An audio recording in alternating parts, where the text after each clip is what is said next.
Salut, c'est Trado, content de vous retrouver pour l'analyse technique du CAC 40. Je vous rappelle les fondamentaux qui sous-tendent la séance qui s'est achevée. Eh bien, c'est une fois de plus un Trump qui a réussi à déstabiliser complètement les opérateurs en annonçant dimanche que il allait passer à 25% au lieu de 10% certains droits de douane sur des produits chinois, alors même que les négociations devaient reprendre entre les États-Unis et l'Empire du Milieu. Ça a été perçu comme une véritable déclaration de guerre ou au moins de l'intimidation. La Chine a répliqué qu'elle n'envisageait pas de négocier sous l'effet de la menace. Dans la foulée, les marchés se sont contractés très fortement, en particulier le marché chinois qui a perdu plus de 5%. Et il s'est passé en Europe et aux États-Unis quelque chose qui a commencé plutôt mal mais qui a terminé plutôt bien, à savoir que suite au déclin très massif, puisqu'on a ouvert avec plus de 2% de recul, eh bien on a assisté à un rebond technique très important, c'est des supports importants. Pour votre gouverne, les marchés américains, après avoir perdu énormément de terrain en début de séance, justement, terminent quasiment à l'équilibre avec 0,2% dans le rouge pour le Dow Jones et 0,45% pour le SP500. Donc, bref, des clôtures complètement normales finalement. Donc, revenons à notre CAC 40. Si on refait le bilan de ce que l'on avait avant la séance d'hier, je vous rappelle qu'on avait échoué sur à la fois une résistance oblique en noir ici et on n'arrivait pas à passer la zone des 5600 qui est à la fois un seuil psychologique et une résistance de fait, puisque ça a été le plus haut inscrit il y a 2 semaines à peu près. Et depuis, eh bien, on espérait que le rebond reprendrait et que la hausse reprendrait sur la zone du support hebdomadaire ici. Avant la séance d'hier, on avait d'ailleurs les Fibonacci qui nous encourageaient à ne pas abandonner tout espoir, puisqu'on préservait les 38,2% de Fibonacci. Alors ça, c'était avant l'annonce de Monsieur Trump. Et l'annonce de Monsieur Trump, justement, a entraîné un bouleversement au niveau du graphique, puisque pour commencer, ce support hebdomadaire là, qui est donc un support important puisqu'il est apparu sur les données de moyen terme, a été complètement cassé à la baisse. Alors ce n'est pas terminé parce que comme c'est un support hebdomadaire, eh bien c'est à la fin de la semaine qu'on jugera de sa cassure ou de sa préservation. Et effectivement, on peut tout à fait envisager d'avoir une hausse tout au long de la semaine puisque nous ne sommes que mardi et finir finalement au-dessus de la zone grise, préservant du coup le support hebdomadaire. Mais actuellement, au moment où je parle, le support est en train d'être cassé.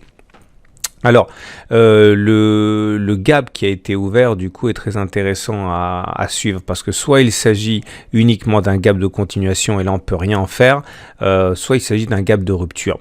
Alors, gap de continuation, on ne peut rien en faire parce que l'objectif a déjà été rallié. Je vous rappelle qu'il y a 4 formes de gap. Ce gap de continuation donne un objectif qui correspond à la distance parcourue avant le gap que l'on reporte par-delà le gap de cette manière. Et comme vous pouvez le voir, le problème c'est qu'on a déjà touché au point près l'objectif, donc on ne peut pas en faire grand chose si ce n'est apprécier l'efficacité des gaps de continuation comme outil de trading. Maintenant, il en serait autrement s'il s'agissait d'un gap de continuation qui mettrait fin donc à la tendance haussière. Alors du coup, puisqu'on a retracé toute la hausse qu'il y a eu depuis la hausse du 9 avril, on peut prendre la hausse qu'il y a eu depuis le 25 mars et là on voit que nous avons préservé un niveau important, celui des 38,2% ici de Fibonacci de cette grande vague. Alors on peut tout à fait envisager que ce soit la fin de la baisse, qu'à partir de maintenant on reparte reconquérir les précédents sommets. En fait, c'est uniquement si on cassait les 38,2% de Fibonacci qu'on pourrait viser les 50% de Fibonacci, mais pour l'instant tout s'est fait très rapidement et on peut plus à présent parier sur une continuation de la baisse au regard de ce qui se passe. En tout cas, ceux qui parient au contraire sur une continuation de la hausse, il y en a beaucoup puisque je rappelle que ce qui a provoqué le rebond auquel nous assistons actuellement, c'est l'autre support journalier ici, celui des 5425, 5443 correspondant à un sommet du 19 mars 2019. Ça nous a permis d'ailleurs de combler le gap ici qui fait écho à l'adage habituel selon lequel les gaps sont généralement comblés. Donc on peut l'enlever. Par contre, ce gap-là, il ne nous sert plus à rien. Et au bout du bout, eh bien, il nous reste une zone de support sur laquelle on a bien rebondi et qui peut tout à fait être la base d'un nouveau départ vers le haut. En tout cas, si vous envisagez que la hausse va reprendre, le scénario il est très simple, il suffit de mettre un stop en dessous de la zone de support journalier en cas de clôture en dessous et de viser un retour sur les précédents objectifs ici 5602. Ça vous donne un ratio gain-risque qui est totalement acceptable puisque vous auriez en termes de ratio gain-risque une perte potentielle de, allez, on va dire 1,2-1,3% avec un potentiel de gain de 2,2%. Bon, ça se tient. Maintenant, si au contraire vous envisagez de jouer la baisse, il faut savoir que ceux qui parient sur une continuation de la baisse vont jouer le gap de continuation.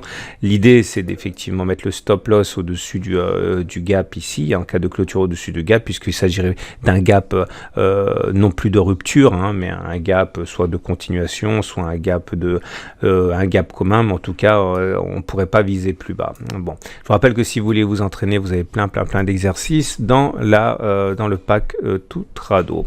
Regardez les chandeliers japonais maintenant. Le chandelier japonais, c'est dommage parce que j'avais insisté vendredi sur le fait que nous avions une structure baissière en ligne de poussée qui méritait une confirmation pour être un signal véritablement baissier. Malheureusement, le signal de confirmation a été tellement violent qu'il a emporté avec lui le potentiel baissier. Donc là, ceux qui ont décidé de ne pas être prudents et de jouer la ligne de poussée directement ont eu raison finalement, et ceux qui ont été un peu plus prudents se retrouvent avec leurs yeux pour pleurer.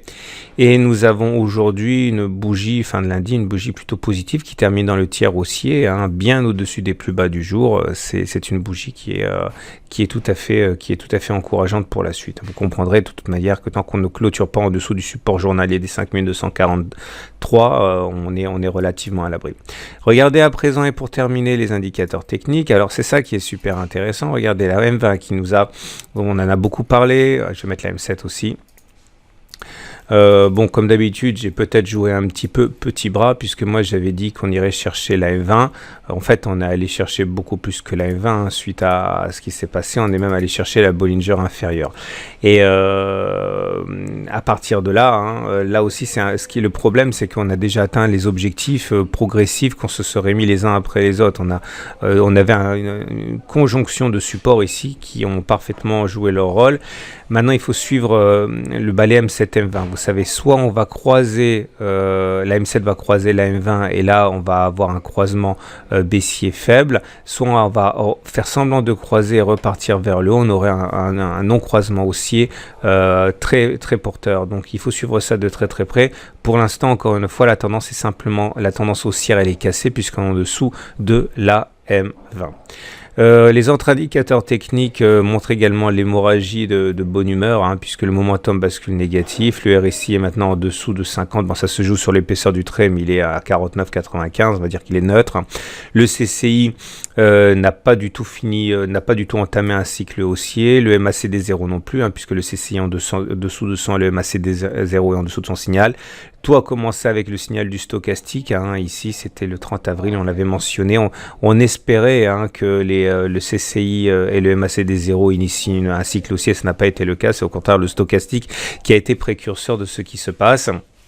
Vous remarquerez qu'on a une divergence baissière sur le MACD, puisqu'on n'a pas fait de plus haut sur le MACD alors qu'on faisait des plus hauts sur les cours. Ça aussi, ça explique la violence de la baisse à laquelle on a assisté.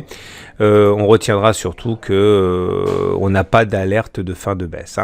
On termine avec l'Ichimoku, qui est également évidemment très intéressant à suivre pour plusieurs raisons. La première, c'est que nous avons toujours une tendance de fond qui est haussière, puisque vous voyez, le nuage il est ascendant.